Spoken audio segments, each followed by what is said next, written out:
Hello, Dale the Librarian here. I wanted to start your semester off with the top 4 things that you should know about the library. And there's a lot more to it, obviously, but this is just something to get you started, like a survival guide. Number 1, oftentimes people will ask for articles. You have to find a scholarly article, you have to find a newspaper article, you have to find a narrative, you have to find rhetoric, stories, and things like that. All of those things typically are found in one section called research databases. Most libraries subscribe to them and then put them into categories so you can go by subject. If you're interested in ethics or rhetoric or sociology, social work, behavioral sciences, or anything like that, they typically show up in all of the disciplines. So if you looked up engineering ethics or if you looked up sociology, they're going to appear in everything. So there's a lot of places to go. There are a couple that I recommend just as a good starting point. Under the letter A, there's a generic database that you'll probably hear about if you go to Writing 2010 or writing classes. Academic Search Ultimate. It's multidisciplinary. If you go in, you can, oh great, there's a problem with it. Okay, just imagine, if you will, that there's like a scholarly checkbox. So this is multidisciplinary, and it runs the gamut from really easy to read things all the way up to PhD level things. So we got all audiences, and then you get into specialties, and then you get into like very academic, narrow disciplines. Academic Search Ultimate. That one's really great because there's millions of articles, so you can just throw in keywords and you can find what you're looking for. For the social sciences, specifically social work and sociology, my very favorite database, you can find by subject. Since I'm the librarian for that, if we go to social work, my favorite one is sociological abstracts. Same thing for sociology. Just everything under the sun is in this one. I cannot tell you how much I love this one. You go in and you type in just about anything. I'm going to type in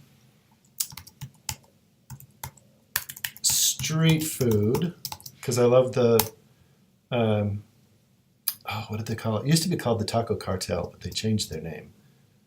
But if you're looking for something related to something you're interested in, you're more likely to succeed than if you just grab something random. So, for what it's worth, most of these are scholarly in here, so you can get away with that. One caveat is there's this little Find It button. If you can't get the full text, you click on the Find It button. This works in all of our databases. It will look for it in another database.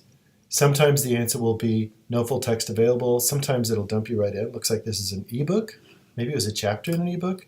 If you can't get the results you're looking for, I'm here to help you, and I can help you track down anything.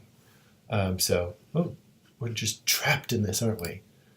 So back to the library homepage. That's how you find articles. If you're looking for things like books, oh, by the way, articles, scholarly articles typically look like this. Here's your little primer. There'll be an abstract, there'll be a very descriptive title, there'll be a social construction of authority where somebody will say, I've got a PhD, I'm from this university, and so on and so forth.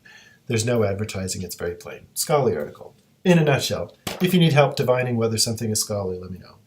Moving on to books.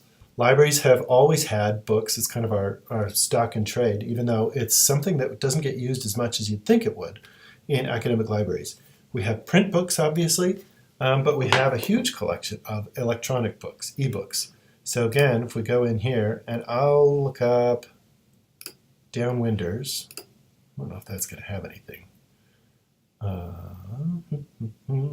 Library Catalog has a whole bunch of different things, including books. So there's videos, there's articles. You can see this little title right there. If you want to go find books, you go to resource type. These are called facets down the side. Oh, and you can look at book chapters too. Oh, that's neat. I don't think that's completely reliable. I don't think you could always search through book chapters. But then when you narrow down to one particular thing like books, it'll ask you to apply the filters. And then you'll get things that are related to what you're looking for. Typically, it's sorted by a relevancy rating. Who knows what that is put together for? What you can do is you can find the call number right here, and you can see what floor it's on. But again, if you need help, ask around. There's also the full text online. If you wanted to narrow down to just ebooks, say you were not on campus at the time, you can go this way.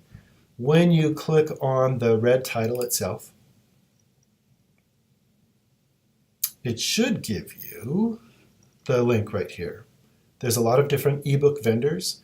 If you run stuck and you can't get a hold of something, let me know and I'd be happy to help out. Third thing, subject guides. All the librarians on the University of Utah campus and many campuses nationwide will produce something called campus guides, subject guides. Right here you can see subject guides and specialists. When you go into the subject guides, you can see all the different librarians. Apparently Marianne James is a koala, that's okay. Who am I to judge? But if you go in and you type in the name of a database, you type in social work, you type in a particular topic or a particular piece of software, a lot of guides have been put together. So if you want to learn how to do citation, if you want to learn how to do copyright, if you want to do grant writing, all of those show up. Let me show you the social work one. Social work, if you just click on this, you can see a lovely picture of me when I was developing my beard. The two things that I want to show you for this one are research for social work practice. There is a lot more of a systematic procedure if you're in a really deep research project. So there's background info, there's mid-level research, sociological abstracts at the top, and so on and so forth. I'm also available for consultations. I'm going to change this for spring semester, but you can see the consultation times that I have. I would love to meet with you and help you work on your projects. There are subject guides for everything at the University of Utah. So if you're doing health communication, something in the health sciences, maybe opioid counseling, addiction counseling, something like that, we do have health sciences people that can help. I can help you track those people down, or you can find it here in the subject guides. Last thing, interlibrary loan. If you find something, it's kind of an innocent looking link off on the side, isn't it? If you find something out on Amazon, if you find something on Google Scholar, if you find something that is cited in an article but you just can't get a hold of it, you may borrow anything through interlibrary loan. When you go into interlibrary loan, you'll be asked for a little bit of information just to validate who you are. We have a strict privacy policy though. Whatever you request through interlibrary loan, no one is up there judging whether or not you deserve to get it. So you can request anything from romance novels to graphic design, DVDs to whatever. It doesn't matter if it's for entertainment purposes, we don't judge. Typically what people will do is if they find the perfect scholarly article online that they need really quickly, instead of asking for a subscription to the journal, you just ask for that one individual article. It typically takes less than a day to get an article or a chapter from a book. So if you find that perfect thing, request it through interlibrary loan. And oftentimes people will call it ILL. So if you ever hear, oh, you need to get that through ILL, that's how that works. Okay? I hope you have a lovely semester, and I hope to see you soon. Have a good one.